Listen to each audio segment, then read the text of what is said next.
Another factor to look at is our other outlets reporting it. So if there's a piece of information that is so groundbreaking or shocking, more than one person would have the story typically, right?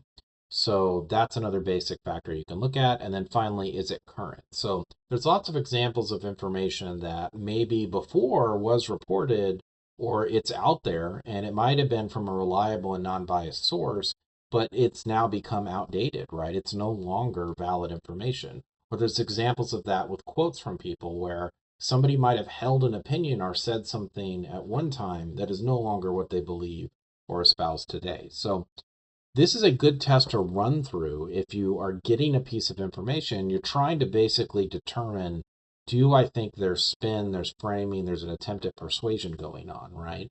So ask yourself, is it reliable in terms of who's telling me it and where they got their information? Even if they're reliable, the next question is it biased? So, in other words, somebody could be credible in terms of they would be the person who would know, and they're getting the information from sources who would know, but they have some other incentive to bias that information, whether it's a financial incentive or whether it's just they want you to believe a certain opinion, so they're going to tell you things from a certain perspective. And then are other outlets reporting it? Is it out there in other places? And then how current is it? So if you run through this test, you can spot a lot of misinformation out there. And unfortunately, a lot of people just don't take the time to do this or consider these dynamics. And then finally, I want you to consider how to improve perception accuracy from an interpersonal standpoint. So this can work in obviously relationships or when communicating with individuals in your individual life, in your personal life, but as well as your professional life.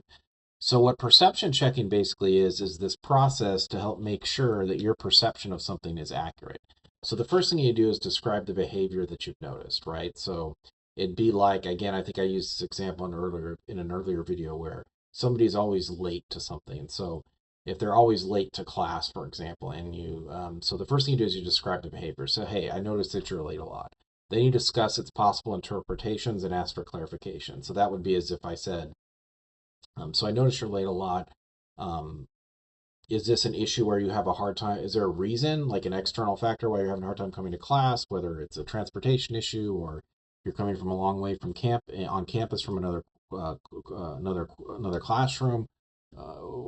Is it just not, you're just late because you're just not taking the class very seriously? Like, what's going on here? So you're trying to discuss possible reasons this is happening, get clarification, and then the reason you want to do this, right? Like another approach would be like, I just came up to the student and I said, well, you need to work on your attitude because you're always late, right? You got to take this class more seriously. You can't just come in late, disrupts class, and it's kind of disrespectful, right? Or when you're late all the time, you kind of give the impression to other students it's okay to be late all the time, right? And that's not great. That's not what we want. So the second way, you kind of just approach them with, this is what I think is going on, and like, fix it, man, do better, right? Now, when you do that with people, you may be right. It may be what they need to hear, but the odds are, whether you're right or not, they're probably going to just get defensive, right? It might not even listen to you or correct the behavior.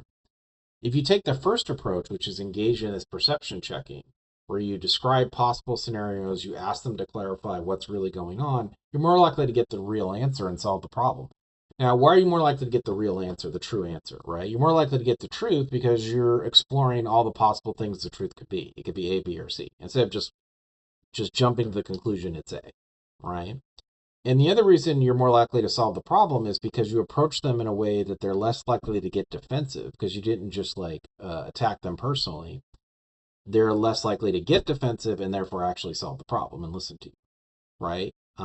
So this just get again in situations, this gives you a more likely way to get to the truth and also solve the problem, and it's just a beneficial right thing to do for those reasons. And another way to kind of think about this is I've heard people use this in the context of a business of just like keep the end in mind, keep the goal in mind.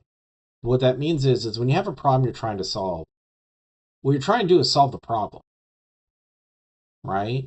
You're not trying to attack people. You're not trying to make them feel bad or your enemy. And you maybe not even be trying to make them your friend, but you're trying to solve the problem. The best way to solve the problem is to figure out what's really going on and find the best solution. And the only way to get to the truth and find the best solution is if people have not built up walls. They are not defensive, right? They don't feel like they're being attacked. They don't have another reason to not work with you, right? And so perception checking really addresses that and helps you keep solving the problem in mind beyond the benefit of approaching a situation with multiple interpretations, so you're more likely to find the right interpretation. So this concludes our discussion on identity and perception, and hopefully I'll see you guys in the next video.